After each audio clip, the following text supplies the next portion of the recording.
There is a moment in every man's life when the world stops making sense. It feels too loud, too demanding, too chaotic. We are told that the solution to this chaos is to run faster, to hustle harder, to be everywhere at once. We are told that if we are not seen, we do not exist. But this is a lie. If you look at history, at the greatest philosophers, the strongest emperors, and the most brilliant inventors, you find a different truth. They did not find their power in the crowd. They found it in the quiet. They understood that to conquer the world, one must first conquer the territory within. Today, we are going to explore a radical idea. The idea that the most productive, transformative, and powerful thing you can do right now is not to go out, but to stay home. This is the philosophy of the fortress.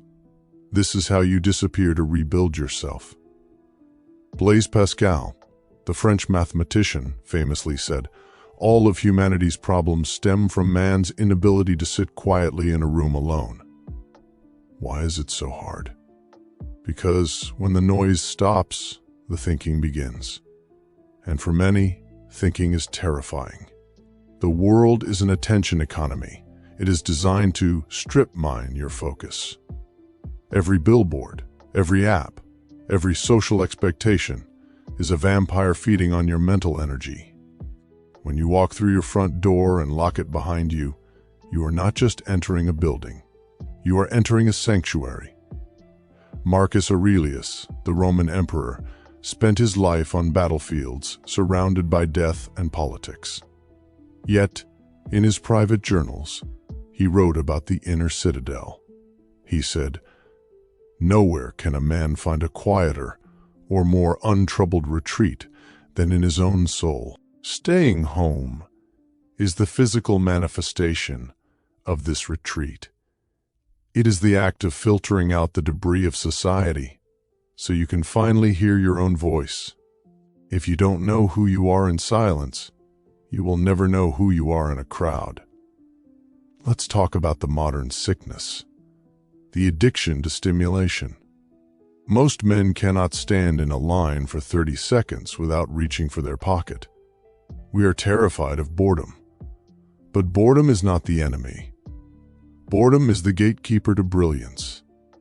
When you choose to stay home, truly stay home, without the crutch of constant social media, you force your brain to reset. You enter a state of dopamine detox. At first, it feels uncomfortable. You feel the itch to move, to seek validation, to find noise. But if you stay, if you sit with that discomfort, something shifts. This is the training ground for self-discipline. Seneca warned us. To be everywhere is to be nowhere. By refusing to run from the silence, you build a callus on your mind. You learn to be present. You learn that you are enough. This is a rare superpower. While the rest of the world is chasing the next distraction, you are at home, mastering the art of focus. Solitude is the ultimate truth serum for your relationships. When you are always available, always at the bar, always saying yes, you create a false sense of popularity. You are surrounded by people, but how many of them are friends? And how many are just drinking buddies or energy vampires? When you withdraw to your home, you stop initiating, and in that silence, the truth reveals itself. You see who checks on you. You see who supports your growth. But more importantly, you realize who you don't miss. You start to notice the people who only bring drama, gossip, and negativity. Staying home gives you the distance needed to see the toxicity for what it is. You are not losing friends. You are pruning the dead weight. You are protecting your peace. A small circle of genuine allies is worth infinitely more than a crowded room of acquaintances who secretly envy you. The Stoics spoke of a concept called autarky, self-sufficiency. not just regarding food or money, but emotional self-sufficiency. Most men are slaves to external validation. They need the party to feel fun. They need the compliment to feel confident. They need the woman to feel worthy. This is a fragile existence. It puts the keys to your happiness in someone else's pocket. By staying home, you reclaim those keys. You learn to validate yourself. You learn that a quiet evening, reading history, or training your body, or fixing something with your hands, provides a satisfaction that no nightclub can match. Epictetus taught that freedom is the understanding that some things are up to us and others are not. Your home is the domain of what is up to you. It is where you build an emotional core so solid that when you do step back out, the opinions of others simply bounce off you. Think of a photograph. To develop a clear image, the film must spend time in a dark room. If you expose it to light too early, the image is ruined. You are the film. Your home is the dark room. The greatest works of humanity were not created in the public square. They were created in isolation. Isaac Newton developed the laws of gravity while isolating at home during the Great Plague. Creative mastery requires deep work, a state of distraction-free concentration that pushes your cognitive capabilities to their limit.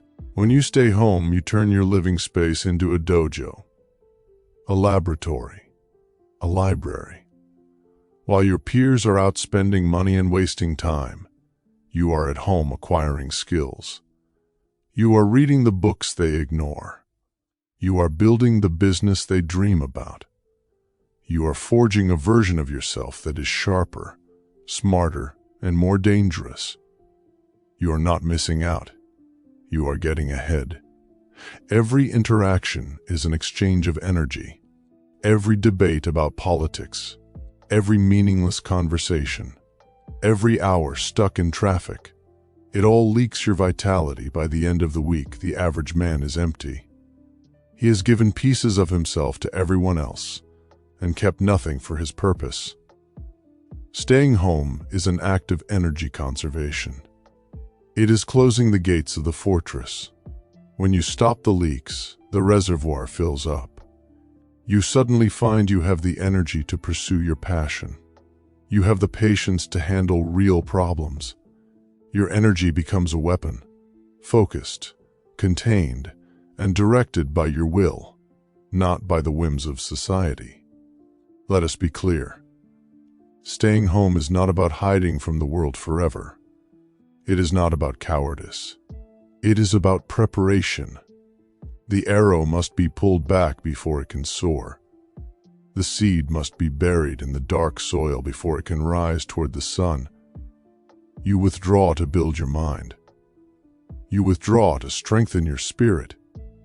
You withdraw to learn to love your own company, so you never have to settle for bad company again. And when you are ready, when you have rebuilt the world inside you, you open the door. You re-enter the chaos. But this time you are not a victim of it. You are a master of it. You are steady. You are focused. You are whole. This is the path of the Stoic. This is the power of the fortress. Stay home, do the work, and watch how the world changes when you do.